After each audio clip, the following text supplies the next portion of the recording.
That's right. 421. A lot of people probably don't even know what day it is after yesterday. That's fine. That's fair. Middle of the week here. And we have a lot happening in the next 2 hours, at least live action. And of course, the dead action is what's happened now out despite us with this belief, with this acceptance that this would be a new, different team. Well, the Phillies had you on a roller coaster over the last couple with the San Francisco Giants. And despite the weather and the rain and the delay and everything that comes with it, they get out. And that's all you can do right now.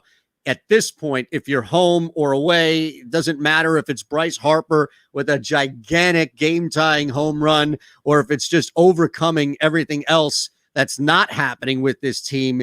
You have to staying in contention. Remember that hot start and now just getting a victory, just getting a win to stay at 500. Well, that in the books from the local standpoint, the 6-5 victory, blowing that over like the wind out of the park right there. But a couple of things happening in the next hour, hour and a half, including that game out in Chicago where the Mets and Cubs back at it, and some value will hit on that. Some things happening right now on the diamond, just to keep aware. The top of the sixth, Padres up 2-1 over the Brewers. Big win for the Brewers last night.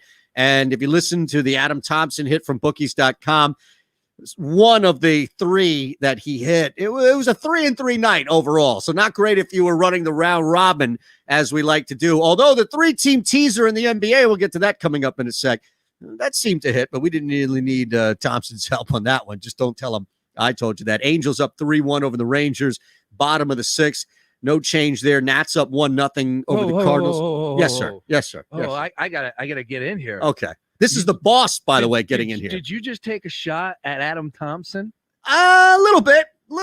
I think it was a subtle shot. You know, I know Adam well enough. I think I could needle him a little bit. I believe he gave us Bryce Harper plus 350 on the home run prop today. Did he? Well, let me fire up that social media page real quick if I can. I was going to say, okay, I don't know if you had any audio or anything that came with it. No, because I just saw him. Yeah, because somebody from Bookies, it was him. It had to be him. Well, you know, where was he on these totals last night? All right, going under on the Wolves game. That thing was blown through at the half. And what about the Clippers under? Oh, I had to sweat that out until it was over, like 6 minutes left in the game. I had to hedge. I had to live hedge that Wolves game because the total was 259 at the half. So I had to live hedge and go under that, and it still hit like 254, 55. I love wagering, and I'm going to shut up now because it wasn't even Adam. It was Dan Kilbridge, and it wasn't even Bryce Harper. It was Mike Trout. I'm out. Well, hold on a second. Hold on. Dan is really good. Everybody there is good. Yeah. And Dan knows his stuff, but I love it here. Here's the thing. Nobody could ever accuse you of not listening to the shows on here because you were definitely listening, waiting to jump in like a hawk, and I love you for it. So thank you for that. I saw it popped up on my timeline. I was like, ooh, that was a nice call, but I forgot both of them hit a home run. And it was like late. It was literally like back to back to two different games, but it was back to back. Harper and Trout both went. Oh my goodness, fantastic! That is plus great. 340. Dan Kilbridge had it though. Trout with the home run. Nice work there. Well, here's the thing though. I think the Harper element of it.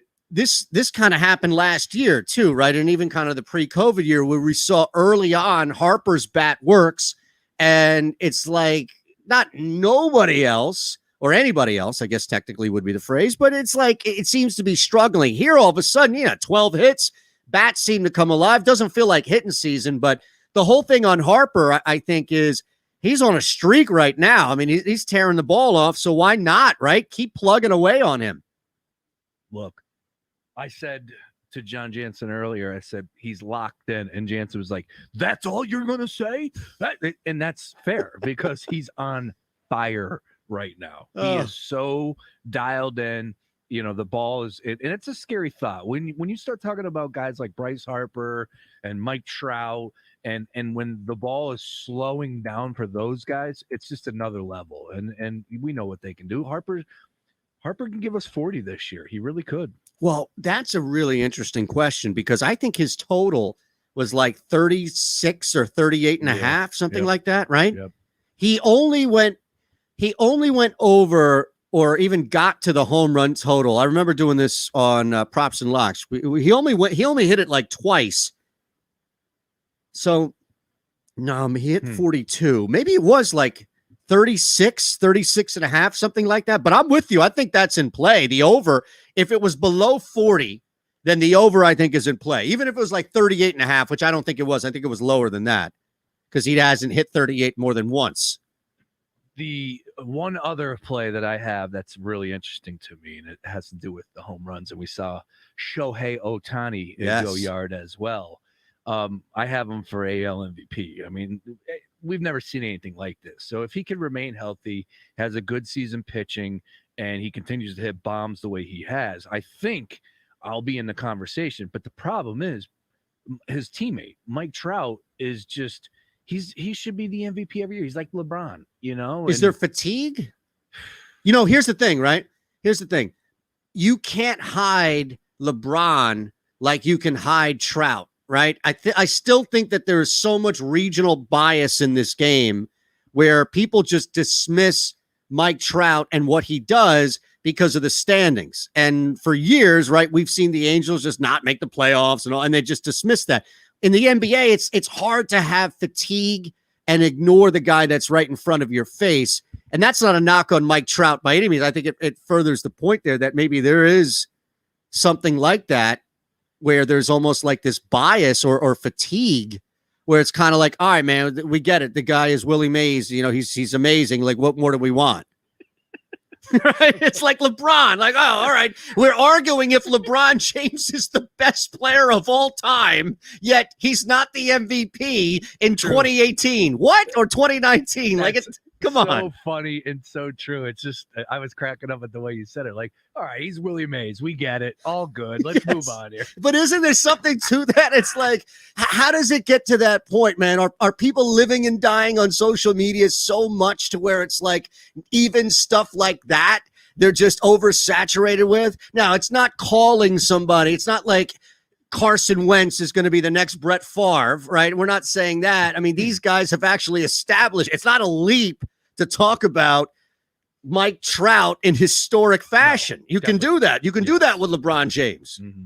But it is amazing how people just get tired of it. Like, what is that? And look, I don't think it's like the Yankees, right? Remember how when we were at another place, you know, you'd always go back to these talking points about, well, why don't people like winning and stuff like, I don't think it's that. I don't think it's anything like that, Sean. I think that there is something that people just accept that it's like people get bored with it.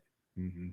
Well, that's the deal with Trout. You know, over the weekend, I heard guys talking about it on Fox Sports National, and they had a good conversation, but it's like we've heard this conversation 100 different times. Like Mike Trout, why isn't he, you know, at the top of everybody's list when it comes to MLB and the focus? He should be the face, and what does he need to do?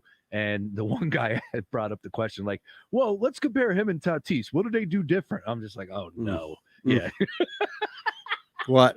Yeah. Let's just leave that one alone. You know, like, oh, good grief. No.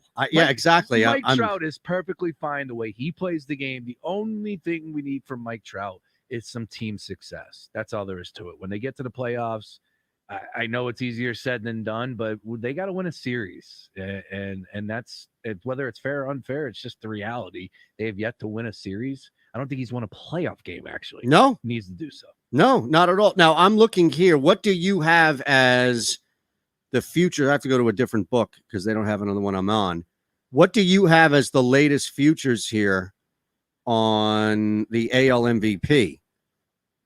I got to pull it up on a different book. 1 sec. I didn't know if you had it just based off the conversation. All right, here we go. I got nothing as far as the awards. They must have pulled them down because the game started. I just got Division League and World Series here. Yeah, I had the same thing on another app. Now I'm on Fox Bet, and they still have it up. Now, granted, this is going to change, but look, Trout is plus 215. You've got Bregman and Ohtani plus 1,000, plus 1,100 as the next guy. So. Well, Ohtani, I got him at 22-1 to start the season. That's great. Great value already. That's great. Look at that. I'm ready to take Trout right now. Yeah, here's the thing, right? Well, this is like this is like any lock of an MVP. If you're getting, it's like the Chiefs, and I know, okay, we hedged the hell out of it in the Super Bowl, but at any point of the season, if you got the Chiefs at plus 215 to win the Super Bowl, you jump on it. Just like with Mike Trout, you jump on it. It's 215. It's over double your money back. What the hell are you waiting on, right? Well, I got one for you. I'll flip it. I'll come right back at you with this because I saw somebody went to Vegas yesterday. Uh-oh, is this one of the Ravel alerts? No, this was a odds maker. This is one of the head books out there. Here we go. And he had a ticket. I forget what the number was, but it was Villanova. Somebody put like 25 grand on Villanova. And right now on DK Sportsbook, they're plus 9 to 1 odds, so plus 900. And Gonzaga is at plus 700. Yeah. So, and they're saying Gonzaga is going to be right back into it. So here's the thing. All right. So I go from ripping one guy that I have on all the time in Adam Thompson to giving praise to another guy that I have on in Michael Calabrese, local guy to us in Michael Calabrese. It's so funny you bring this up because I got a text from him. This was the other day. I think I was still out of it. So I had to wait. This was, Tuesday. This was yesterday. So my brain is still out of it, where he's talking about what you mentioned, which is Gonzaga. Now, you said they were 700, right? Everywhere that they were 7-1. Correct. Except Fox Bet. I have to see if it's still there. I got them at 850. Wow. Now, I'm not here to say what's right or not, but something is off at that place if they're offering Gonzaga at plus 850 where everybody else is at plus 700. Yeah. So I jumped on that. And yeah, this was before they get that kid. They get the recruit. Yep. Chet. So they're right back in it. I got another one for you here. I just dug up the tweet. Jimmy Vaccaro is the guy. He's a legend in the sports gambling world. South Point Sportsbook. And he posted this yesterday, but it's from April 4th. The ticket was bought on April 4th. Hell, was the Final Four? Yeah, the Final Four was that day. Right. Championship. Yeah, all right. So somebody said, all right, I'm going to take a 2022 college basketball future on the championship game this season. He got Villanova at 25-1. How?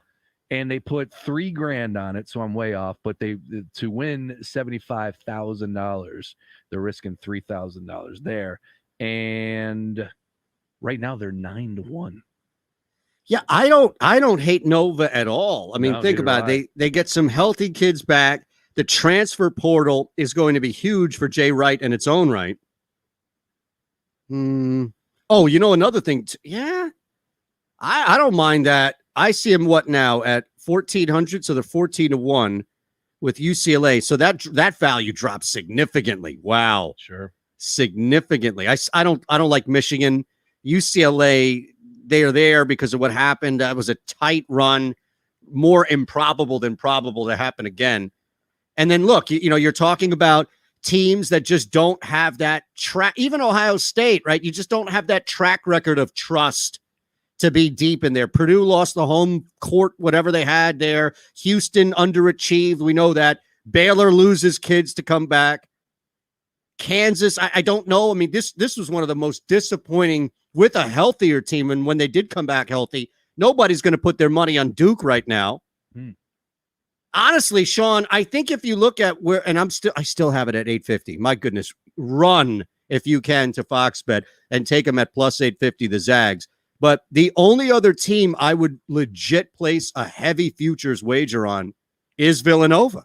You're betting on coach. You're betting on bringing somebody in with that coach. And then you're betting on. He's got a culture. Yeah. Thank you. Thank you. Real deal culture there. Yep. And that's the difference. Don't get me wrong. Look, we can go down the list. Like you said, I'm sure Gonzaga has a lot of, I mean, that's why they're the only other team that I would put in that same conversation. But like you said, the teams that you mentioned, UCLA, Ohio State, Michigan, Purdue, Texas, I'll pass on all those teams. Villanova has the real deal. They got family. They're all coming back.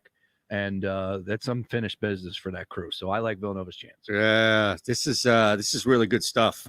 These two right here. I like that a lot. And then I real quick, go back to this, and this is from Calabrese.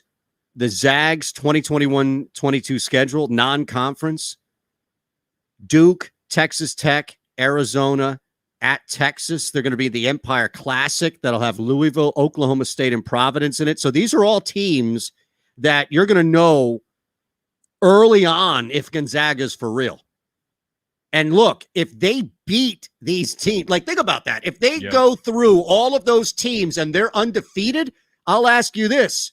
What are the odds of Gonzaga winning the title then? Look, they're 850 now before that run. And look, this is not the top 10 teams in the country. They're facing one after another, but it's a good test. It's a good early test right before you hit that conference where they will breeze through. If they're undefeated, what would you say after that stretch? What would you say the odds would drop from 852? You're going to get them right around 325, 350, I would assume. Yeah, I think if you're like, I would see that, but I think that's probably on the more conservative side, right?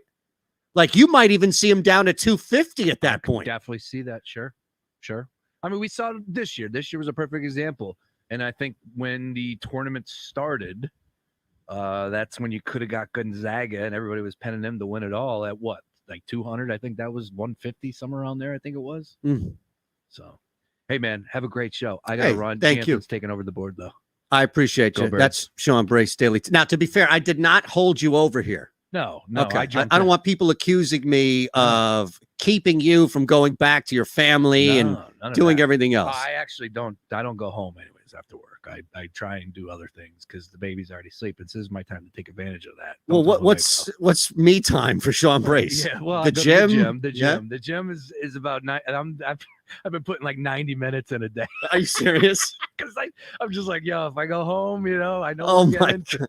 I'm about to be a father for the first time, and this is what you're telling me as advice? Is that wrong? Oh my goodness. Hey, look, I got the mother of the year, all right? The wife is incredible. That baby is put down. She's asleep by the time I get home. So I said, you know what? I'm going to go get my health found. That's all there is to it. Nobody could argue with that, right? It's not like you're going to some movie theater and sneaking cigarettes and doing all this other, to each their own. Yeah, but I'm just saying, right? It's not like, you got an eighth of scotch or a fifth of scotch, eighth of another thing, right? Sorry. Yeah, there you go. Exactly. Now, the eighth of the other thing's fine. At least that's legal here. But, it's not like you're driving to like some parking lot, right? You got a brown bag of scotch, a blunt, and something like a Mad magazine, and you're sitting there for 90 minutes, right? Happy 421, everybody. I'll talk to you. All right, Brace. Thanks, brother. That's Sean Brace Daily Ticket. 3 to 6 here on Fox Sports Radio, The Gambler, presented by Cure Auto Insurance. No way John Chance is going to follow that one up. I promise you. Oh, my God. He will follow this show up, though. Line change comes your way at the top, 9 o'clock. Now, we have more action going on. Mentioned some other things sprinkled in with the NBA tonight. It is a jammed schedule. And yes, we have, for the first time in a long time, we have the narrative that's out here with the Suns and the Sixers. This is going to be huge. This is going to be heavyweight. Bob Wankel, Crossing Broad, is going to join us coming up in about 10 minutes, and we'll subject him to the nonsense and malarkey and idiocy that happens on this program until he can't take it anymore. But that's standard for Bob. He comes on, and then he's reminded about 5 minutes into the interview, why the hell did I agree to come back on with him? But that's fine. We love Bob for that. And from there, we have to look at a couple of things individually with the Suns and Sixers. Now, here's what I did tonight. And I want you to understand where I'm coming from beyond just everything with the three element teaser here that works to the advantage of the two other teams outside of the Suns or Sixers, depending on what you look.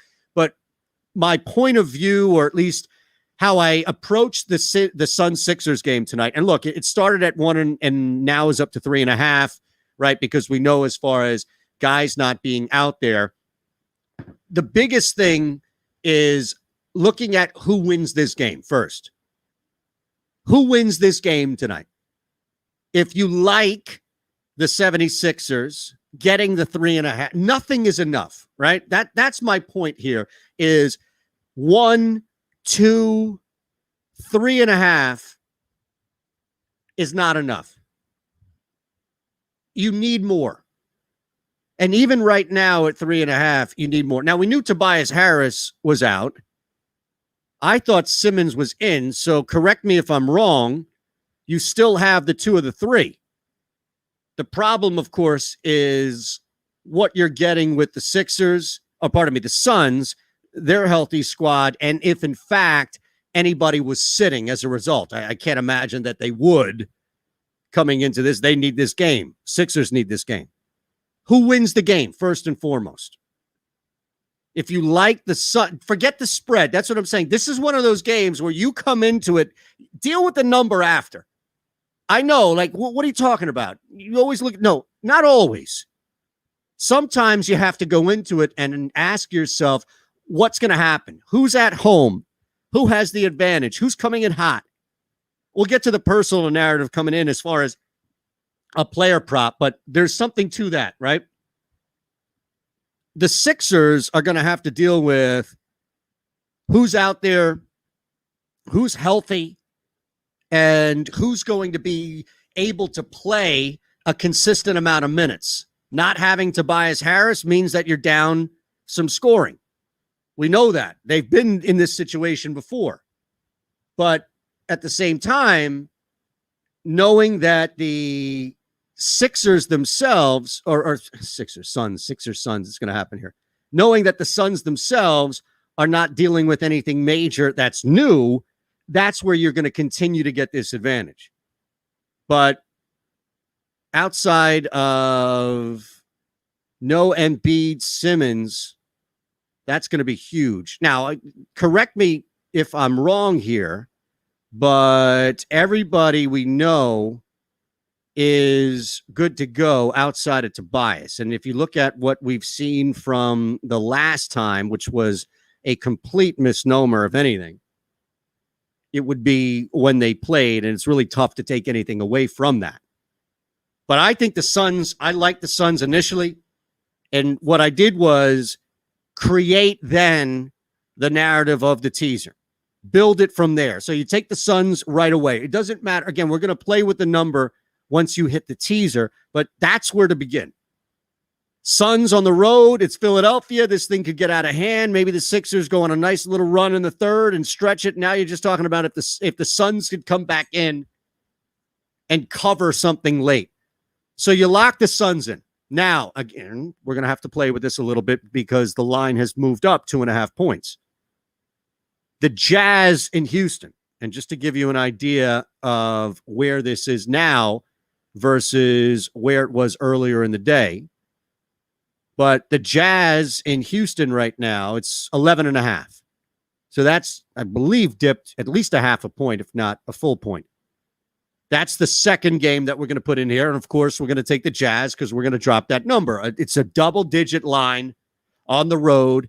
The Jazz are still at about 60% of a clip in where they're covering games, so just under 2/3. But the road is where they get into trouble. They have a problem covering, and sometimes it's the Gonzaga syndrome, where you are taking on teams that you should just roll through. And when you're at the top of a conference, guess what? There are going to be more teams that the book looks at and says, yeah, they're really good. They should beat this team by 10. They should beat this team by 12. They should beat this team by 14.5 points. It's hard.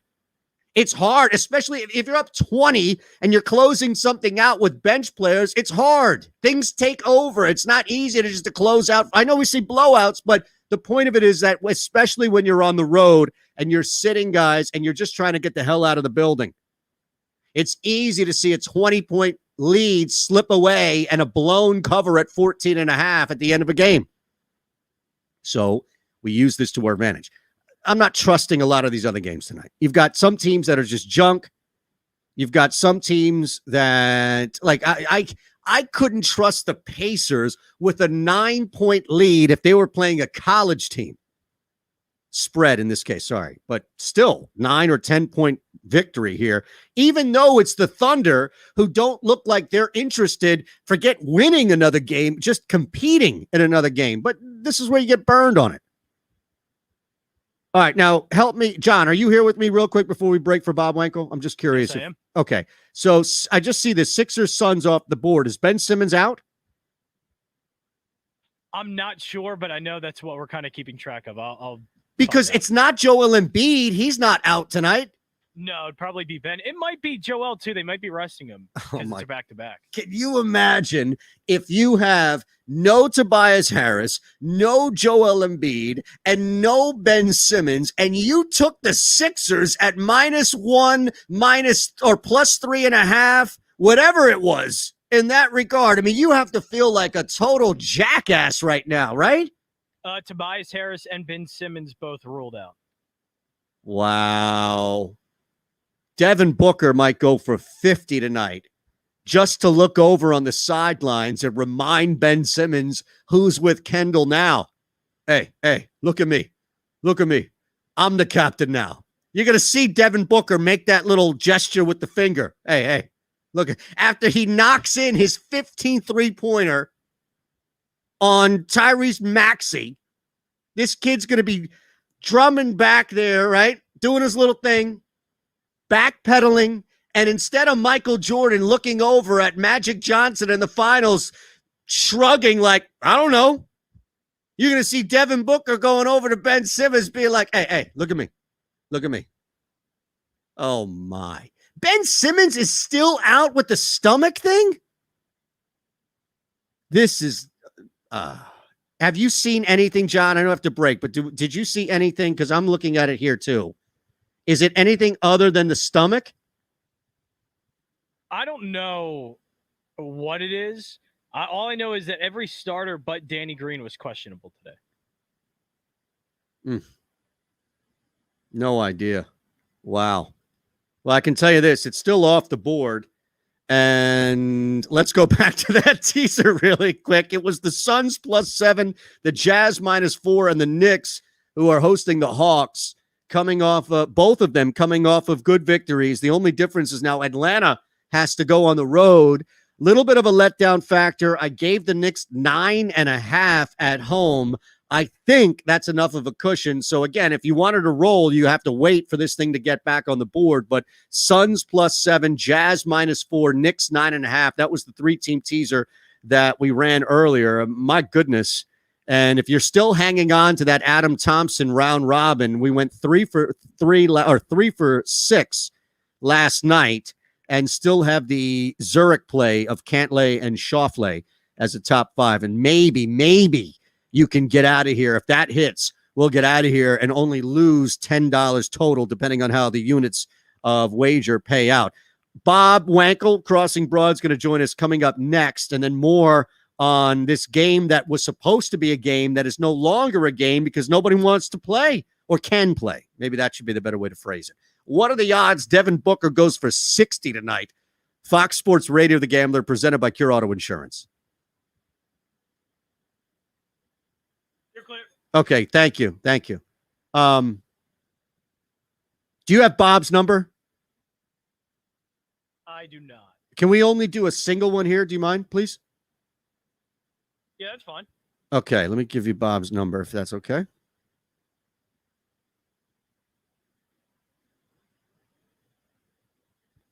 Hold on, I'm sorry. Jeez.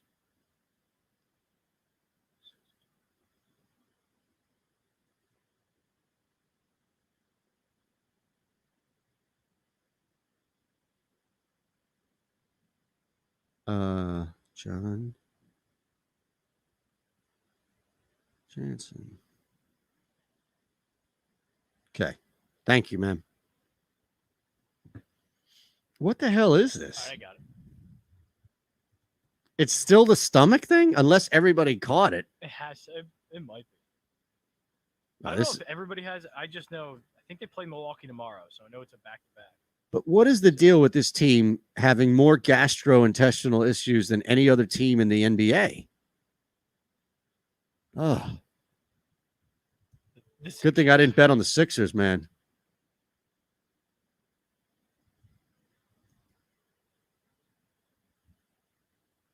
Where did you see that? I'm sorry. Twitter? Yeah, NBA Fantasy Lab. Got it. Oh, man. Let me, shit, I forgot this damn tweet. I'm sorry. I'm logged out on my computer, so.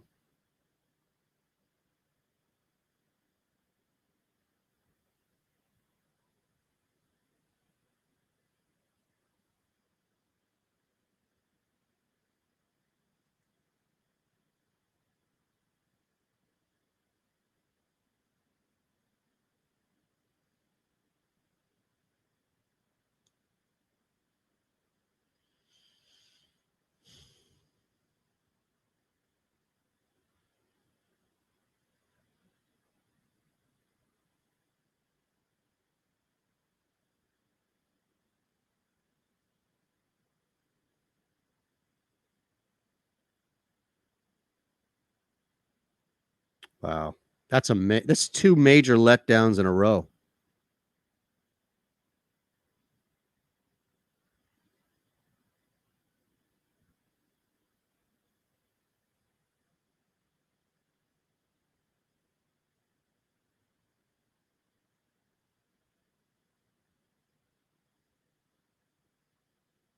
Coming back. We have Bob, I'm sorry.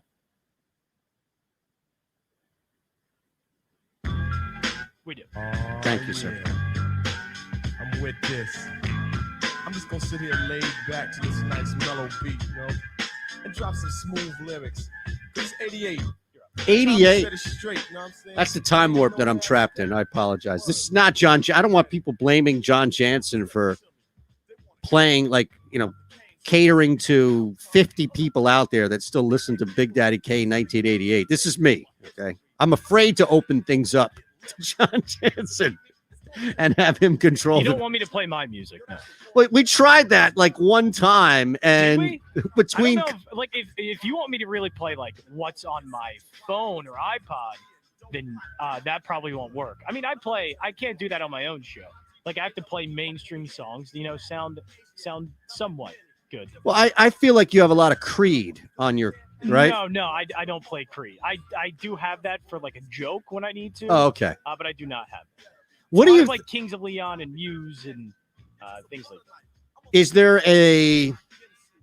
Is there a band or group or rapper or performer or pianist that's on your phone or in your playlist that you'd be ashamed to claim that you actually would, though, like to play on your show? Ashamed? Or just, be concerned about it. Here's the thing, Well, yeah, any of my metal stuff. I know that for sure would not go over well on a sports radio show. I could play Matchbox 20 and it'd be fine because people know that at least. Okay, so I guess my point would be that, Bob Wenkel, right, who joins us now on the Dr. Glatt Regrow Your Hairline, Dr. Paul Glatt, Philadelphia's leading hair restoration doctor. You can follow Bob at Bob Wenkel CB, covers baseball, everything, of course, but baseball for a lot of conversations here on Crossing Broad and beyond, is a humongous Nickelback fan and would love to play Nickelback on his shows and pods and things he does. But I think Bob recognizes that could piss some people off. So he shows some restraint, and that's what we love about Bob. Is that a fair? Don't you miss talking to me, Bob? Oh, man. I tell you what, I always said it. Whenever we get on, I never know what I'm walking into. I have no clue what direction I'm being led into when we jump on. So, Nickelback, huh? You know what? I'm probably not the world's largest Nickelback hater, to be honest with you. If you really, really close your eyes and you play some Pearl Jam and you play some Nickelback, is it really all that different? Wow. You know what you just did? A total affront to the blind taste test. You just tried to pass RC Cola off as a can of Coke or Pepsi. You know that, right? Diet Right. Hey, man, Diet Right just tastes just like Pepsi. You can lump Creed into that conversation, too. If you're going to dangle that out in front of me, I got to take it. So. Now, what about Creed? As Jansen just said there, is that more of a Nickelback or is that more socially acceptable? I don't know if it's more socially acceptable, but back in the day, you go back 20 years ago, My Sacrifice, that was a good jam when it was first on. People now probably look at it and say that was totally lame, and you'd be embarrassed to admit it. But I think that they had their moment back in the day. Go back 15, 20 years ago. There's a clip that's on Twitter sometimes of what's his name, Scott Stapp, and he's hooked up to these wires at Cowboys Stadium down on Thanksgiving, and they fly him over the stadium and everything. Those guys had a minute in the sun, Can't knock that. Even if that 15 minutes only feels like a minute or two. Yeah, you're right.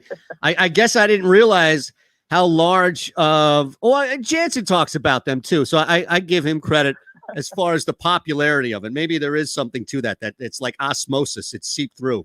Well, the only reason I know much about Creed is because the instrumentalists of the band, the guitar, drummer, bassist, all have another band, which I'm really a big fan of.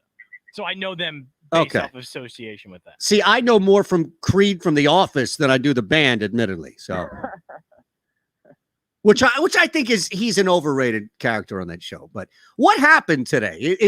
Is there anything that's going on that seems to be this consistent thing where Bryce Harper, for some reason, just has to get things going first, and then we see now the team starting to come alive a little bit? We'll get to the pitching and what's happened with Gabe Kapler, maybe more of a micro, but just to open this up, Bob, from a more macro standpoint, what's changed with the hitting over the past couple of days? Well, I guess what really changed today was they actually got some production from the bottom of the order. You know, you have this kid, Nick Maton, come up, and he had 3 hits today. And Mickey Moniak hits his first career homer. And they went basically through a 2-week stretch where they got virtually no production whatsoever from the 7 and 8 spots in the batting order. And it's really hard to win that way. And you can look at what Brad Miller did today, steps in, comes up with a 4-hit game. And Bryce Harper was out of his mind throughout this entire homestand. But to me, the thing that really jumps out beyond Harper, because it's just so easy to be drawn to him and his production, you look at what you got from some of these younger guys who stepped in and filled some holes up. And I think that was really the real difference between being swept today by the Giants and surviving and getting back to 500. Is there anything at all, and you're a really good person to ask because there's a lot of balance, not just with your analysis, but a lot with your emotion, which is well needed, as you know, in this area, this region of where we live. But is there anything to when you look up and see what Gabe Kapler is doing in San Francisco with a team that is not uber talented and maybe some struggles that Joe Girardi is, or early struggles that Joe Girardi is having? You know, I was actually, and if you go back to some of the conversations that we've had in the past, I was always a little bit of a Gabe Kapler defender. And my point was always that he had flawed teams, and certainly he was an imperfect manager. But for the most part, I actually thought that he got more out of those teams in terms of win-loss than he probably should have. That being said, it was pretty obvious that he wasn't a fit in the city of Philadelphia, and I think it was right of the Phillies to move on. I think they should have moved on from Matt Klentak when they did it with Gabe Kapler. So you kind of almost have to just look at these in 2 separate vacuums and say, Gabe Kapler here probably was not going to work out long term, but Gabe Kapler in San Francisco might be a better fit. And maybe he's learned from some of his mistakes in Philadelphia and could potentially be a decent Major League Baseball manager long term. As that relates to Joe Girardi, I think that Joe Girardi's personality certainly fits in a little bit better in this city. I think he's more of a natural fit. So I think people have given him a little bit of a longer leash. But here in recent days, especially in this series with Gabe Kapler sitting in the opposite dugout, I think this is the first time where maybe some media people, but really definitely the fan base, when you look at Twitter, you look at some of the conversations people are having saying, what's this guy doing? You know, why is he doing that? Or this is obviously the incorrect thing to do, and then that certainly proves to be the case. And so patience is going to start to run out with Joe Girardi. He's a great guy. He has an established track record. Everyone likes him. Really nice dude to talk to. But at some point, you can't just hover around 500 forever. And so I think that the attitude and the way that people are starting to approach Joe Girardi, I feel like we're going through a little bit of a transition phase with that right now. You know, I think a lot of what happened with Gabe Kapler was happening with Doug Peterson when it just comes from a general lack of understanding. And I guarantee you that interactive sports talk radio, meaning phone call driven sports talk radio and social media, because they're both major culprits in this, were humongous motivators in Gabe Kapler never being accepted, even for stuff he did right, because it's the schoolyard. It's so much easier just to go to the loudest person and say, oh yeah, they won the argument, as opposed to actually having some substance to it. And the only difference is that Peterson won a Super Bowl. I mean, my goodness, if Kapler made it to the NLCS, then what the hell was anybody going to say, right? I agree. I think that there were some storylines that were built into Gabe Kapler's tenure here that sort of never gave him a chance, and people just weren't going to let it go. Whether it would be taking out Aaron Nola and opening day going back to 2018, whether it's the coconut oil nonsense, whether it's just the way that he looked at the aviators in the dugout. Like, there were just so many different things that this city was just going to be so resistant to that I think even had the Phillies won more games, I'm still not sure that media, social media, legacy talk radio that you're speaking about, I don't know that we would have ever let it go just because it didn't look Philly. It didn't feel Philly. It was a little bit of a foreign idea. He came in, and I think that the most simplistic way to kind of talk about this is that baseball has moved to a statistical and data-driven era. That's what drives the game, and it's driving every team's decisions. And people in the city would say, like, well, Gabe Kapler just sat in the dugout with his computer. Like, what does that even mean, right? Like, he didn't just sit in the dugout with the computer. They have a department that's built into the organization. They have meetings about how to implement this data, how they're going to do it. And just because Gabe Kapler's gone doesn't mean that the Phillies themselves have stopped doing it. And I just think that people were just so quick to kind of latch onto these old school ideas, these kind of mouth breather ideas of the past, and they couldn't get over it. That being said, I do think that they probably needed to go in a different direction, in part because of that. Like, the reality of the situation is that was how he was perceived. The Phillies were sort of perceived as a joke franchise or as a clown franchise because they had him running the show. And I think the Phillies are just desperate to distance themselves from that and kind of buy back some positive PR and buy back a longer leash for their manager. It's amazing. Bob Wankel joining us at Bob Wankel CB, Crossing Broad on the Dr. Glatt Regrow Your Hairline. Dr. Paul Glatt, Philadelphia's leading hair restoration doctor. Is there anything, just looking at this team kind of moving forward, right? And I don't know what you make of, the 15 to 20 game mark, probably not everything, but at least maybe you're starting to get a formulation of who this team is with the backdrop of who they can be. But where do you see this Phillies team finishing? And maybe it's exactly where you saw them finishing at the start of the season, and 9-9 hasn't changed your opinion.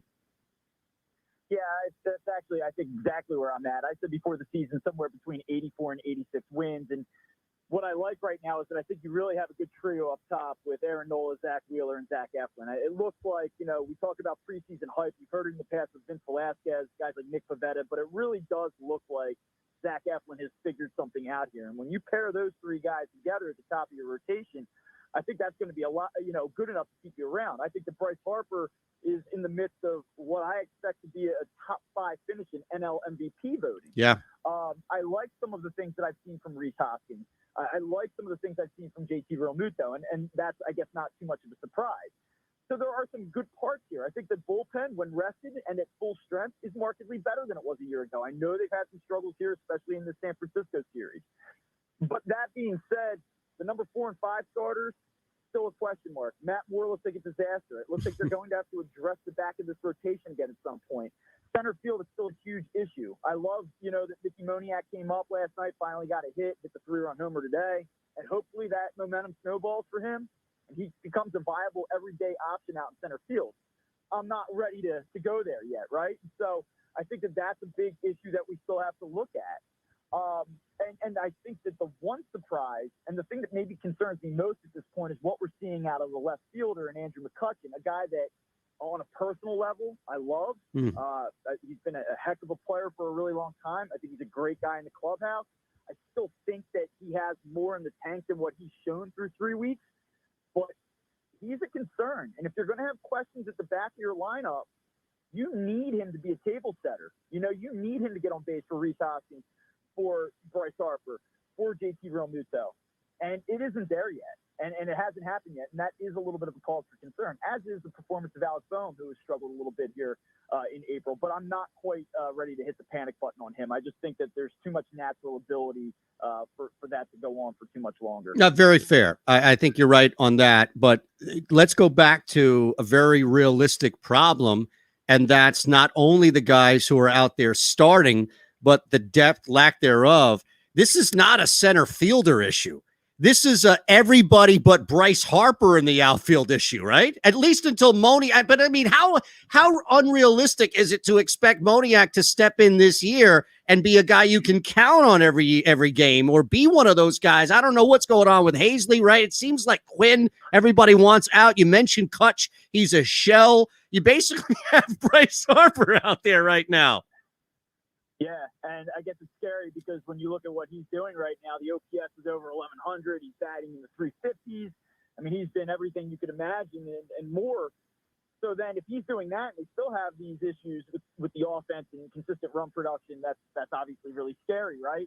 And to answer your question, yeah, I think that the expectations for Mickey Moniak should be tempered a little bit. I think it's completely unfair to expect him to come in here and play at a high level on a consistent basis. This is a guy who was basically written off at the end of last season, and he's done some really good things to put himself back in the conversation, and maybe he can give you some production.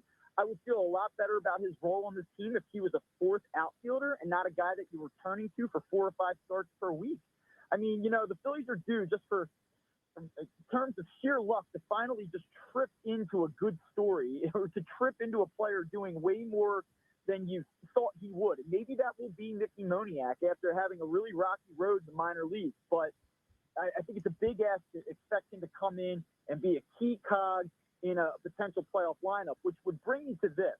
Talking about being an 84 to 86 win team, maybe hovering in the second wild card spot. What's going to happen, or what's going to have to happen for that to come to fruition, is this management group, come July, come the trade deadline, is going to have to say, hey, it's been 10 years. We can't wait any longer. Let's go. And my expectation would be that Dave Dombrowski and that front office will be aggressive if the Phillies do enough over the next 3.5 months to put them in a spot to go for it. I don't think you're going to hear, if we don't this time. At least they better not come with that message, because at the end of the day, you just cannot go 10 years in this market with that payroll and not make the postseason. So I think that the patience is wearing thin, and I expect them to be motivated come July. Watch, it might come out for who for what at this point. You never know. All right, so I want to take you back to something real quick, Bob, and that's Bryce Harper being a top 5, top 4 candidate if things continue this season, what we expect from him for the MVP. Now, clearly, the futures are not going to put him there quite yet, but this is all about outside value and then hedging, right, when you get closer to it, unless he actually does have a shot at this. So let's break the old radio rule and ask you a 2-part question here. And first, just how realistic is it that Harper can win this thing? And also, Harper at plus 1,600 and a late hedge doesn't seem that bad of a futures play, even though you've got Acuna and Bet Soto kind of right there as the top 3, respectively. Yeah, so I think in your 2-part question, you've kind of addressed the different layers to the equation. From a pure value standpoint, taking Harper at that number, I think is a good bet. I think that there's enough value in that where it's worth a small play. But on the flip side of that, in the same breath, I would tell you Ronald Acuna's existence in the National League is the primary roadblock. And I mean, certainly Juan Soto is a heck of a player too, and he's going to be very much in the mix at the end of the day as well. But I think Acuna is the MVP of baseball. I think that he's going to win the award. So long as he stays on the field. Obviously, he had a little bit of an injury issue the other night in Chicago. He came out of that game. He's missed a couple days, but he's healthy. He'll be okay. And so for that reason, from a will Bryce Harper win the award standpoint, I would have to say no. But if the number's long enough, I would certainly take a little bit of a stab at it. Is there anything else? I'm just curious, and I'm totally putting you on the spot here. So if we have to talk through it, or even if you want to just dismiss it and say, no, that's fine, nobody's going to know the difference. But is there anything else playable right now for the Philadelphia Phillies on the big board here? Like, nobody in their right mind is going to take them to win the NL or the NL East. I don't even know if there is a leader that you think somebody could cut. Maybe there is something with Bryce where it's not winning the award, but ending as a leader in something. I don't know if you're tempted to go as far. Clearly, it's not going to be Nola or Wheeler winning the Cy Young. So I just don't know if the Phillies become bettable anymore. And I have one more, but I'm just curious from that standpoint if there's anything from a futures play that becomes bettable for the Phillies. Doesn't look it. Well, as it relates to the team as a whole, I would say if you can still get playoff markets, will they make the playoffs? I would not take them to win the National League East. I just think that that's a long shot when you look at what Atlanta and New York will have in terms of, New York, especially with the starting pitching. You've seen between DeGrom and Marcus Stroman how good he's been. And to me, Marcus Stroman was a little bit of the wild card for the Mets coming in. And if he can continue to do what he's done so far through, his first few starts, the Mets are going to be a really, really tough team to beat in this division. But if you can get them at longer odds to make the playoffs, that's something I would consider for the very reason that I just talked about. I think that the Phillies are going to trail both Atlanta and New York for the vast majority of the season, but I do believe that there's going to be some midseason motivation. You have to look at where organizations are at. You can't just look at the current roster and how it's constructed. So, if you look at the Phillies right now here on April 21st, you say this isn't a playoff team. But you also have to understand that they have the potential to get hot enough to put themselves in position to better their roster.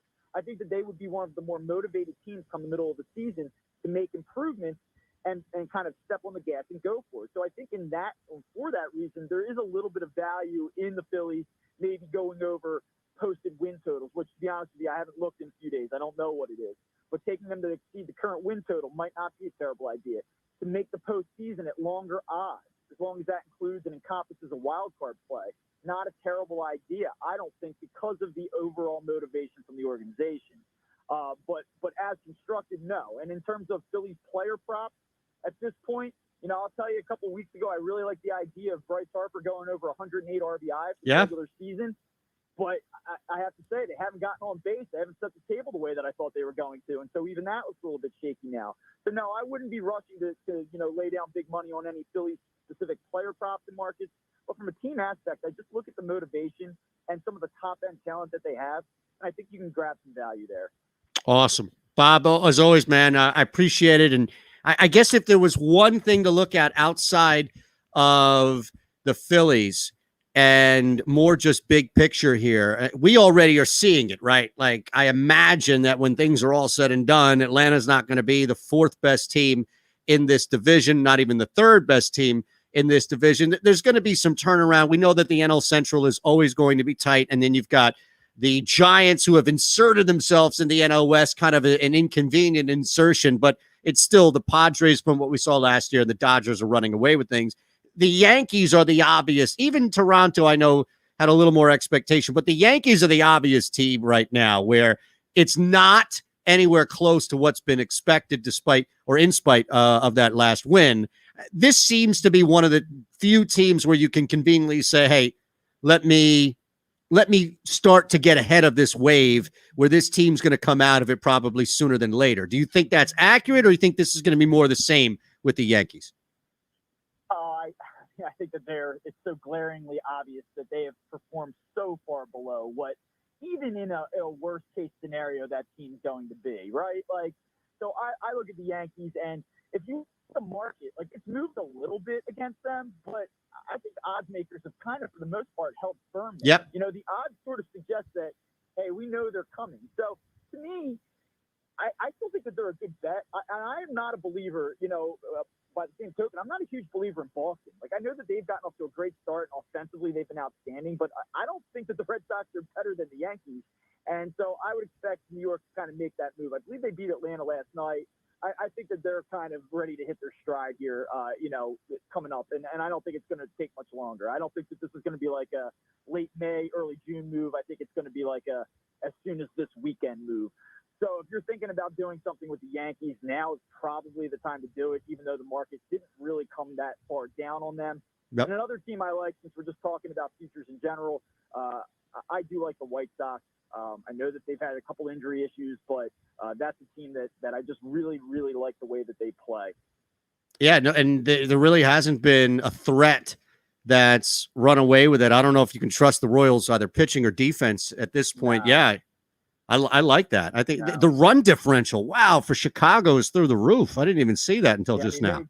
It's kind of going the other way when you look at the Yankees and say, here's an underperformer. You're kind of almost stating the obvious. You look at the White Sox, but I'm a big believer in them, and I'm a big believer in them long term. I'm not just talking about AL Central. I'm talking about making run in the postseason. So that would be a team I'd look at for sure. And that's definitely the one that jumps out at me. And one last thing, San Francisco, despite what you saw here this weekend, they can't hit. They live and die by the home run. They are playing way over their heads. Credit to Gabe Kapler in that regard, but the pitching is not as good as it's been. That's a team that I don't believe is a factor long term in the NL West. That's a two-horse race between San Diego and Los Angeles, and I think Los Angeles will, win that comfortably going away. You ready to watch Devin Booker go for 50? Yeah, I think he might. I think he might tonight. His total is at 26.5. This must be the books expecting a blowout and him just sitting for 12 minutes in the fourth, right?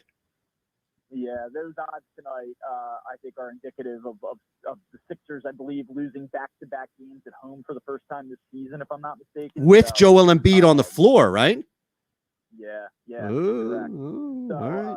I mean, 26.5, is that what you said it was? I would take a long look at that. Yeah. I really would. Absolutely, man. I'll give you if you just look at the overall. Now, this is tough with a guy like Booker because it might just be full on score mode, but his points, rebounds, and assists is 35.5, but the points is 26.5.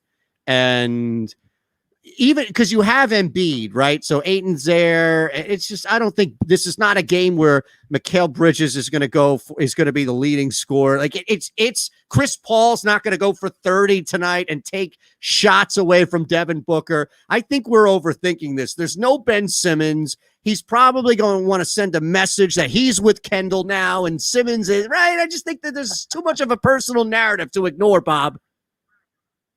Yeah, I mean, you're talking about two high-profile teams here, and this is a situation where potentially this is a little bit of a stretch. Maybe these two teams match up in the NBA Finals, right? Yeah, got them the first time, kind of send a message like, "Hey, that wasn't a fluke. Now we're going to come out East, do it again."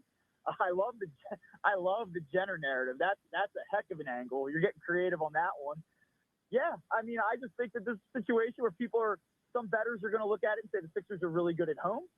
They've been a fairly decent cover team at home, except for recently, the last couple games they've tripped up. And, maybe this is a potential bounce back spot for them, even without Ben Simmons, but I don't see it. I think the Phoenix is probably going to roll tonight, and Booker will probably be a big reason for it. Here's one to think about on your way out.